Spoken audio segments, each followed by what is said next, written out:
मैं भारत को भारतीयता की मान्यता के आधार पर फिर से खड़ा करना चाहता हूं, उस काम में लगा हूं। रहना है, निरोगी रहना है, तो इन स्वस्थ और निरोगी रहने के लिए क्या क्या करना चाहिए, ये सूत्र भागवत जी ने लिखे हैं। भागवत जी महर्षि चरक के शिष्य थे। चरक ऋषि का नाम हम सब जानते हैं। चरक ऋषि के वो शिष्य थे और सबसे बेहतरीन शिष्यों में उनकी गिनती होती है, सबसे इंटेलिजेंट माने जाते हैं। चरक ऋषि ने जितना शोध कार्य किया, भागवत जी ने उससे भी ज्यादा किया। 135 वर्ष उनकी आयु रही। 135 वर्ष में लगभग आप समझ लीजिए 18 वर्ष छोड़कर, 18 वर्ष वो ये कहते हैं कि मैं प्राथमिक अध्ययन करता रहा, तो 18 वर्ष छोड़कर बाकी सारे वर्ष उन्होंने बहुत गहन अध्ययन में लगाए। और उन्होंने कोई एक सूत्र लिखा तो उस पर कम से कम 50 से ज्यादा उन्होंने ऑब्जर्वेशंस किए। आज का जो विज्ञान है, जिसको हम आधुनिक विज्ञान कहते हैं, ये पूरा ऑब्जर्वेशन पर आधारित है। ऑब्जर्वेशन को हिंदी में क्या कहते हैं मैम? हाँ, निरीक्षण, परीक्षण या निरीक्षण। हाँ, प्रयोग या परीक्षण या निरीक्षण। तो अगर जैसे उन्होंने कोई सूत्र कह दिया तो उसका 50 बार परीक्षण किया, अलग अलग परिस्थितियों में अलग अलग लोगों पर किया, और जब उन्होंने देखा कि परिणाम वही है, तब सूत्र लिखा। अब हम कल्पना करें कि 7000 सूत्र लिखे हों और एक एक सूत्र पर 50-50 परीक्षण उन्होंने किए हों, तो पूरी जिंदगी उनकी इसी में निकल गई।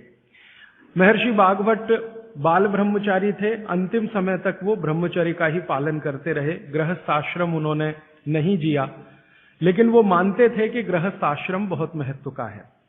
तो ऐसे महर्षि भागवत के सूत्रों को मैं पिछले 6 साल से पढ़ता रहा, और भारत की आज की जो परिस्थिति है, मैं मानता था और आज भी मानता हूं कि उसमें ये बहुत अनुकूल है। आज हमारे भारत की परिस्थिति ऐसी है, 112 करोड़ लोग इस देश में रहते हैं। इनमें से करीब 75 से 80 करोड़ लोग बीमार हैं। सरकार कहती है कि सिर्फ 30 करोड़ लोग हैं स्वस्थ, बाकी सब हैं बीमार। अलग अलग बीमारियां हैं, वात की बीमारियां हैं, पित्त की हैं, कफ की हैं, और इन बीमारियों का इलाज करने के लिए भारत में कुल मिलाकर 23 लाख डॉक्टर हैं रजिस्टर्ड, जो MBBS, BAMS और BHMS तीनों पद्धति के हैं। 23 लाख रजिस्टर्ड डॉक्टर हैं। अगर अनरजिस्टर्ड डॉक्टर भी इसमें मिला दें तो सरकार कहती है लगभग अनरजिस्टर्ड डॉक्टर भी इतने ही हैं, 25 लाख के आसपास। तो भागवत जी एक सूत्र लिखकर चले गए। वो ये कहते हैं कि हर व्यक्ति अपनी चिकित्सा स्वयं कर सकता है, और इस बात को उन्होंने कहा कि 85% चिकित्सा बहुत आसान है, जो कोई भी व्यक्ति स्वयं कर सकता है। 15% चिकित्सा थोड़ी मुश्किल है, जिसमें आपको विशेषज्ञ की मदद की जरूरत पड़ती है। तो मैंने सोचा क्यों ना ये 85% चिकित्सा जो आसान है वो लोगों तक पहुंचाई जाए। इस दृष्टि से ये व्याख्यान श्रृंखला आयोजित की है। तो कल तक के जितने सूत्र थे वो एक बार मैं आपको दोहरा दूं ताकि आपको याद हो जाए। कल का सबसे पहला महत्व का सूत्र मैंने बोला था कि आप खाना खाने के बाद पानी ना पिए, पानी हमेशा 1.5 घंटे के बाद पिए। कारण मैंने उसका बहुत विस्तार से बताया था, उसमें दोबारा जाने की जरूरत नहीं है। वो पहला सूत्र था कल का। दूसरा सूत्र था कि पानी जब भी पिए तो घूट घूट भर के पिए, एक एक सिप लेकर पानी पिए, जैसे आप गर्म दूध पीते हैं या गर्म चाय या गर्म कॉफी पीते हैं, और उसका कारण भी मैंने आपको समझा दिया था। तीसरा सूत्र है कि आप जब भी पानी पिए तो ठंडा ना पिए, कभी भी ठंडा पानी ना पिए, हमेशा गुनगुना पानी पिए। वैसे जैन दर्शन में इसी को पक्के पानी की कहा जाता है, इसको बात वो बिल्कुल वैज्ञानिक है। भागवत जी भी उसका समर्थन करते हैं। हमेशा गुनगुना पानी पीने की कोशिश करें। आप में से कई लोगों ने सवाल पूछे थे कि गर्मियों में भी क्या गुनगुना पानी पिए। भागवत जी की माने तो गर्मियों में भी गुनगुना पी सकते हैं, लेकिन कोई बहुत तकलीफ आए तो मिट्टी के बर्तन का पानी आप गर्मी के दिनों में 3-4 महीने पी सकते हैं। फिर चौथा सूत्र ये था कल का कि पानी कभी भी पिए तो सवेरे उठते ही सबसे पहले जरूर पिए, माने सुबह की शुरुआत पानी से करें। और उसमें मैंने बताया था कि मुंह का कुल्ला किए बिना वो उठते ही पानी आपको पीना है, क्योंकि रात को जब आप सोते हैं तो जो कुछ भी लार मुंह में बनी है ये बहुत ही कीमती है, इसका औषधीय गुण बहुत है। और जैन दर्शन में इसको अहिंसा के साथ जोड़ा हुआ है, और वो मैंने करके भी देखा है कि सुबह की लार गलती से भी आप किसी चींटी या चींटा या मक्खी पे थूक दो, वो तुरंत मर जाएगा। सुबह की लार अगर आपने गलती से चींटी, चींटा या मक्खी पे थूक दिया, वो तुरंत मर जाता है, क्योंकि उसका औषधीय गुण बहुत प्रबल होता है सुबह सुबह। तो जैन दर्शन ने इसको अहिंसा से जोड़ा, भागवत जी ने इसको शरीर स्वास्थ्य से जोड़ा। तो ये 4 सूत्र मैंने कल आपको बताए थे, ये बहुत फंक्शनल है, ऑपरेटिव। इसके पहले 5 सूत्र पिछले 2 दिनों में मैंने बात की थी। आने वाले शायद एक दिन मैं सब सूत्रों को फिर से रिपीट कर दूंगा, ताकि आपको भूलने ना पाए, आसानी से याद हो। अभी मैं आगे बढ़ता हूं। कल के सूत्र को आगे बढ़ाते हुए मैं एक सूत्र आपके सामने रख कहता हूं। भागवत जी कहते हैं कि जब आप भोजन करें कभी भी, तो भोजन का समय थोड़ा निश्चित करें। भोजन का समय निश्चित करें, ऐसा नहीं कि कभी भी कुछ भी खा लिया। हमारा ये जो शरीर है, ये कभी भी कुछ भी खा लेने के लिए नहीं है। इस शरीर में जठर है, मैंने आपसे कहा, उसमें अग्नि प्रदीप्त होती है। तो भागवती जी कहते हैं कि जब जठर में अग्नि सबसे ज्यादा तीव्र हो, उसी समय भोजन करें, तो आपका खाया हुआ एक एक अन्न का हिस्सा पाचन में जाएगा और रस में बदलेगा, और रस में से मांस, मज्जा, रक्त, वीर्य, मल, मूत्र, मेद और आपकी अस्थियां, इनका विकास होगा। तो कभी भी कुछ ना खाएं। ये पद्धति भारत की नहीं है, ये यूरोप की है। यूरोप में डॉक्टर्स हैं, वो हमेशा कहते हैं कि थोड़ा थोड़ा खाते रहो, कभी भी खाते रहो। हमारे यहां ये नहीं है, थोड़ा थोड़ा खाते रहो, कभी भी खाते रहो। आपको दोनों का अंतर समझाना चाहता हूं। भागवत जी कहते हैं कि खाना खाने का समय निर्धारित करें, और समय निर्धारित होगा उससे जब आपके पेट में अग्नि की प्रबलता हो, जठर अग्नि की प्रबलता हो।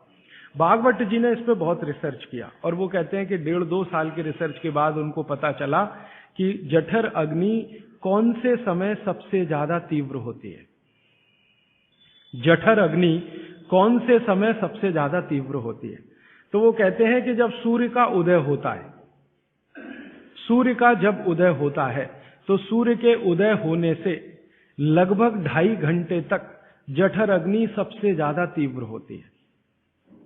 सूर्य के उदय होने से, सूर्य का उदय होना आप चेन्नई के हिसाब से सोच लीजिए, मान लीजिए 7 बजे, तो 7 बजे से लेकर 9:30 बजे तक जठर अग्नि सबसे ज्यादा तीव्र होगी। हो सकता है यही सूत्र अरुणाचल प्रदेश में मैं बात करूं तो वो 4 बजे से 6:30 का समय आ जाएगा, क्योंकि अरुणाचल प्रदेश में सूर्य 4 बजे निकल आता है। अगर मैं सिक्किम में बात करूंगा तो और 15 मिनट पहले हो जाएगा, और यही बात अगर मैं गुजरात में जाकर करूंगा तो आपसे समय थोड़ा भिन्न हो जाए। तो सूर्य के साथ इसको ध्यान रखें। तो सूर्य का उदय जैसे ही हुआ, उससे अगले 2.5 घंटे तक जठर अग्नि सबसे ज्यादा तीव्र होती है। तो भागवत जी कहते हैं कि इस समय सबसे ज्यादा भोजन करें, इस समय सबसे ज्यादा भोजन करें। वो तो एक जगह यहां तक कह देते हैं कि आप अगर संभव हो तो 9:30 बजे के अंदर ही लंच करें। 9:30 बजे के अंदर ही लंच करें, माने ब्रेकफास्ट गायब, नाश्ता छोड़ें, सीधे ही भोजन करें। यहां तक वो कहते हैं। वो ये कहते हैं कि सुबह 9:30 बजे तक अगर आपने भरपेट भोजन किया है, तो इसमें से जो कुछ भी बनेगा वो एक एक बूंद, एक एक अन्न का टुकड़ा, एक एक दाने का टुकड़ा आपके शरीर के लिए उपयोगी होगा। क्यों? क्योंकि वो कहते हैं कि सुबह 7 बजे से, आपके हिसाब से मैं कह रहा हूं, 7 बजे से 9:30 जठर अग्नि बहुत तीव्र होती है। भागवत जी ने एक और रिसर्च किया था कि शरीर के जो अलग अलग अंग हैं, जैसे हृदय है, हृदय, और जैसे जठर है, जठर, जैसे किडनी है, जैसे लीवर है, इनके काम करने का अलग अलग समय है। जठर अग्नि के काम करने का सबसे अच्छा समय है 7 से 9:30, सूर्योदय से 2.5 घंटे तक। फिर इसी तरह से हृदय, हृदय के काम करने का समय है सबसे ज्यादा ब्रह्म मुहूर्त से 2.5 घंटे पहले। ब्रह्म मुहूर्त आप समझते हैं 4, 4:30, तो 2, 2:15 बजे, 1:30 बजे से लेकर 4 बजे के बीच में हार्ट सबसे ज्यादा सक्रिय होता है, और सबसे ज्यादा हार्ट अटैक उसी समय में आते हैं। किसी भी डॉक्टर से पूछ के देख लीजिए, क्योंकि हृदय जब सबसे ज्यादा सक्रिय होगा तो हृदय घात भी उसी समय होगा। इसलिए 99% हार्ट अटैक अर्ली मॉर्निंग्स में ही होते हैं, क्योंकि हृदय के काम करने का उस समय सक्रियता सबसे ज्यादा है। इसी तरह हमारा लीवर है, इसी तरह किडनी है। इसकी पूरी एक सूची मैंने बनाई है, बाहर पुस्तकों में है, इसलिए विस्तार में मैं नहीं जाता। संकेत के लिए आपसे कह रहा हूं कि हर शरीर के अंग का काम करने का एक निश्चित समय है, प्रकृति ने तय किया है, उसको भगवान ने तय किया है। तो आपका जठर अग्नि है, ये सबसे अच्छा 7 से 9:30, तो आप भरपेट खाना खाइए, ठीक है। फिर आप बोलेंगे जी दोपहर को भूख लगी तो थोड़ा और खा लीजिए, लेकिन भागवती जी कहते हैं कि सुबह का खाना सबसे ज्यादा, अगर आज की भाषा में मैं कहूं तो आपका जो ब्रेकफास्ट है ना, वो हैवियर से हैवियर होना चाहिए, भारी से भारी ब्रेकफास्ट। जितना खाते हैं ज्यादा भी खा लीजिए, कोई फर्क नहीं पड़ता। सुबह के नाश्ते में भरपेट खाइए। फिर वो कहते हैं दोपहर का भोजन अगर आप कर रहे हैं तो इसको थोड़ा कम करिए, नाश्ते से दोपहर का भोजन नाश्ते से कुछ कम करिए, 1/3 कम कर दीजिए, और रात का भोजन दोपहर के भोजन का 1/3 कर दीजिए। अब सीधे से मैं कहता हूं, अगर आप सवेरे 6 रोटी खाते हैं तो दोपहर को 4 ले लीजिए और शाम को 2 ले लीजिए। अगर आपको आलू का पराठा खाना है या गोभी का पराठा खाना है, आपकी जीभ स्वाद के लिए मचल रही है, तो भागवत जी कहते हैं कि सब कुछ सवेरे खाओ। आलू का पराठा भी खाओ, गोभी का पराठा भी खाओ, मूली का पराठा खाओ, जो आपको खाना है। हालांकि जैन है तो आलू का पराठा तो निषिद्ध है, मूली का भी निषिद्ध है आपके लिए। फिर अगर जो जैन नहीं है उनके लिए आपको जो ज्यादा अच्छा लगता है खाने में, मैं आपको एक वाक्य में कहता हूं, जो चीज सबसे ज्यादा पसंद है वो सुबह खाओ। रसगुल्ला पसंद है तो सुबह खाओ, रबड़ी खानी है तो पसंद है तो सुबह खाओ, जलेबी खानी है तो सुबह खाओ, इमरती खानी है तो सुबह खाओ। जो भोजन आपको सबसे ज्यादा पसंद है वो सुबह खाओ, पेट भर के खाओ। वो ये कहते हैं कि इसमें छोड़ने की जरूरत नहीं है, पेट भर के खाओ तो पेट की संतुष्टि हुई, मन की भी संतुष्टि होती है। और भागवती जी कहते हैं कि भोजन में मन की संतुष्टि पेट की संतुष्टि से ज्यादा बड़ी है। मन हमारा जो है ना, ये खास तरह की वस्तुओं से या हार्मोन से या एंजाइम से संचालित है। मन को आज की भाषा में डॉक्टर्स लोग जो गिनते हैं ना, हालांकि वो है नहीं, लेकिन उन्होंने जो कहा है वो पीनियल ग्लैंड के बारे में है। ये जो पीनियल ग्लैंड है ना, इसमें से बहुत सारा रस निकलता है, जिनको हम हार्मोन्स कह सकते हैं, कुछ एंजाइम्स हैं। ये संतुष्टि के लिए सबसे आवश्यक ग्लैंड है, पीनियल ग्लैंड। तो भोजन अगर आपको तृप्त करता है, भोजन में एक तो पेट भरना है और एक तृप्त होना, तृप्त करेगा तो पीनियल ग्लैंड आपकी सबसे ज्यादा सक्रिय है। तो जो भी रस और एंजाइम चाहिए शरीर को, नियमित रूप से समान अंतर पे निकलते रहते हैं। और जो भोजन से तृप्ति नहीं है तो गड़बड़ होती है पीनियल ग्लैंड, और पीनियल ग्लैंड की गड़बड़ी पूरे शरीर में पसर जाती है और आपको तरह तरह के रोगों का शिकार बना दे। अगर आप तृप्त भोजन नहीं कर पा रहे हैं तो निश्चित रूप से 10-12 साल के बाद आपको मानसिक क्लेश होगा और रोग होंगे। मानसिक रोग बहुत खराब है, आप सिजोफ्रेनिया के शिकार हो सकते हैं, डिप्रेशन के शिकार हो सकते हैं, आपको कई ऐसी गंभीर बीमारियां हो सकती हैं। भागवती जी कहते हैं कि आप भोजन करते हुए अगर संतुष्ट नहीं है तो 27 तरह की बीमारियों से ग्रसित हो सकते हैं। उनकी पूरी सूची है, वो पुस्तक में है। कभी भी भोजन करें तो पेट तो भरे ही, मन भी तृप्त हो, और मन के तृप्त और पेट के भरने का सबसे अच्छा समय सवेरे का ही है। अब मैंने ये भागवती जी के सूत्र को चारों तरफ देखना शुरू किया तो मुझे पता चला कि मनुष्य को छोड़कर जीव जगत का हर प्राणी इस सूत्र का पालन कर रहा है, मनुष्य को छोड़कर, क्योंकि मनुष्य को मैं मूर्ख मानता हूं। हालांकि मनुष्य अपने को होशियार समझता है, लेकिन मनुष्य से ज्यादा होशियार ये जीव जगत के प्राणी हैं। आप चिड़िया को देखो, चिड़िया, कितने भी तरह की चिड़िया, सवेरे सूरज उगते ही उसका खाना शुरू हो जाता है और भरपेट खाती है।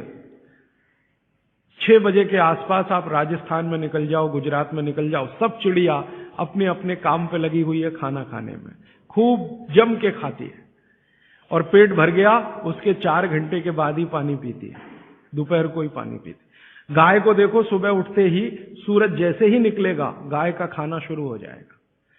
भैंस का खाना शुरू हो जाएगा, बकरी, बकरे, भेड़, गधा, घोड़ा सब सुबह उठते ही खाना खाना शुरू करेंगे और पेट भर के खाएंगे, छक के खाएंगे, फिर दोपहर को आराम करेंगे। तो ये सारे जानवर, सारे जीव जंतु, आप सांप को देखो, बिच्छू को देखो, कीड़ी को देखो, चींटी को देखो, चींटे को देखो, सब जानवर, सब जीव जंतु जो हमारी आंखों से दिखते हैं, जो नहीं भी दिखते हैं, ये सबका भोजन करने का समय सवेरे सूर्योदय का ही है। सूर्योदय के साथ ही ये सब भोजन करते हैं, इसलिए ये हमसे ज्यादा स्वस्थ रहते हैं। मैंने आपको कई बार ये कहा है, आप उसको हंस देते हैं, किसी भी चिड़िया को डायबिटीज नहीं होता, किसी भी बंदर को हार्ट अटैक नहीं आता। बंदर तो आपके नजदीक है ना शरीर रचना में, बस बंदर और आप में एक ही अंतर है कि उसको पूंछ है, आपको नहीं है, बाकी सब कुछ एक ही है। आपका हृदय बंदर का हृदय, आपका लीवर बंदर का लीवर, आपकी किडनी बंदर की किडनी, सब कुछ समान है। मां का गर्भाशय, बंदरिया का गर्भाशय, सब समान है, एक ही अंतर है, उसको पूछे, आपको नहीं है। तो ये बंदर को कभी भी डायबिटीज नहीं, आर्थराइटिस नहीं, कोई कुछ नहीं, कोई कुछ नहीं। मेरे एक बहुत अच्छे मित्र हैं डॉक्टर रविंद्रनाथ शानबाग, वो रहते हैं कर्नाटक में। कर्नाटक में एक उडुपी नाम की जगह है, वहां रहते हैं, बहुत बड़े प्रोफेसर हैं, मेडिकल कॉलेज में काम करते हैं। उन्होंने एक बड़ा गहरा रिसर्च किया। उन्होंने कहा कि मैंने जिंदगी भर, माने 15-16 साल उन्होंने एक रिसर्च किया कि बंदर को बीमार बनाओ, क्योंकि उन्होंने बहुत सारे वैज्ञानिकों से यह सुन रखा है कि बंदर बीमार नहीं होता, और बीमार होगा तो मरेगा ही, जीवित नहीं रहेगा। तो बंदर को बीमार बनाओ। तो उन्होंने तरह तरह के वायरस और बैक्टीरिया बंदर को डालना शुरू किया, कभी इंजेक्शन के माध्यम से, कभी किसी माध्यम से। वो कहते हैं कि मैं 15 साल असफल रहा, बंदर को कुछ नहीं हो सकता। और मैंने कहा कि आपने ये बता दिया कि ठीक है बंदर को कुछ नहीं हो सकता। वो कहते हैं कि मैंने बहुत कोशिश किया कि उसके ब्लड का कोलेस्ट्रॉल बढ़ा दूं, बढ़ता ही नहीं। तब उन्होंने एक दिन रहस्य की बात बताई, वो आपको भी मैं बता देता हूं कि बंदर का जो ब्लड है ना, उसका RH फैक्टर दुनिया में सबसे आदर्श है। और आपका RH फैक्टर जब नापता है ना कोई डॉक्टर, तो बंदर से ही कंपेयर करता है, वो बताता नहीं आपको, ये अलग बात है। कंपैरिजन बंदर से ही होता है। कारण उसका है कि उसको कोई बीमारी आ नहीं सकती, ब्लड में कोलेस्ट्रॉल बढ़ता नहीं, ट्राइग्लिसराइड कभी बढ़ता नहीं, डायबिटीज कभी होती नहीं, शुगर कितनी भी बाहर से इंट्रोड्यूस करो उसके ब्लड में टिकती नहीं। तो वो प्रोफेसर साहब कहते हैं यार ये सब एक ही चक्कर है कि बंदर सवेरे ही सवेरे भरपेट खाता है, जो आदमी नहीं खा पाता। तो वो प्रोफेसर रविंद्रनाथ शानबाग ने कुछ अपने मरीजों को कहा कि देखो भैया, बंदर की तरह से खाओ, माने सुबह सुबह भरपेट खाओ। तो उनके कई मरीज हैं जिन्होंने पर उन्होंने एक्सपेरिमेंट किया, और वो मरीज बताते हैं कि जब से उन्होंने सुबह भरपेट खाना शुरू किया, किसी की डायबिटीज माने शुगर कम हो गई, किसी का कोलेस्ट्रॉल कम हो गया, किसी के घुटने का दर्द कम हो गया, किसी के कमर का दर्द कम हो गया, किसी का कुछ, गैस बनना बंद हो गई, पेट में जलन होना बंद हो गई, नींद अच्छी आने लगी, वगैरह वगैरह सारे इंप्रूवमेंट वो बोलते हैं होते हैं। तब से वो चिल्ला चिल्ला कर कहते हैं। दोस्तों सबसे पहले तो चैनल सब्सक्राइब करें, फिर लाइक, कमेंट और शेयर करें, और हाँ, हमारा एंड्रॉयड ऐप डाउनलोड करना ना भूलें।